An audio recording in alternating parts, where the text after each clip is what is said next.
Il m'est arrivé d'accompagner des gens gratuitement, de prodiguer mes conseils et mes services, de partager mon expertise que j'ai passé des années et des années à assimiler, à acquérir. Je me suis rendu compte que le fait d'apporter mes conseils gratuitement faisait que les gens les prenaient à la légère, ne se rendaient pas compte de la valeur de ce que je leur transmettais, ne mettaient rien en pratique et du coup n'avaient pas de résultat et qui pouvaient dire après derrière « Ah bah ton truc en fait ça fonctionne pas ».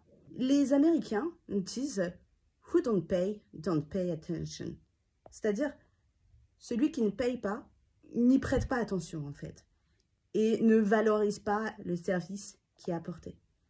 Tous ceux qui veulent des trucs, des astuces, des conseils, des services gratuits, je refuserai absolument parce que c'est totalement contre-productif. C'est un service qui apporte une transformation. Et pour rendre cette transformation possible, un investissement est nécessaire. En fait, il faut voir ça comme un investissement et pas comme une dépense.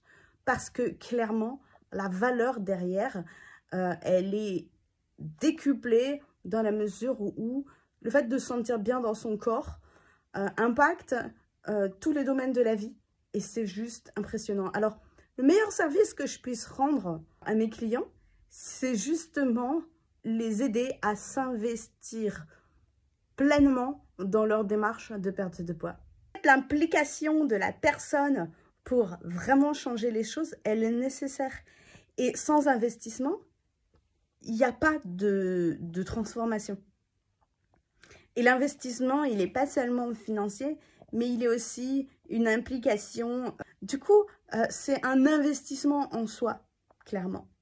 Dans l'absolu, tout le monde pourrait réussir à atteindre ses objectifs tout seul. Mais alors, il va falloir faire des erreurs, des recherches, et puis ça va prendre des années et des années. Et bien sûr que si tu avais pu le faire tout seul, bah, en fait, tu l'aurais déjà fait. Donc, clairement, bénéficier d'une expertise, d'avoir un support pour atteindre vraiment tes objectifs et réellement passer des caps, bah, il y a un moment où ça devient nécessaire.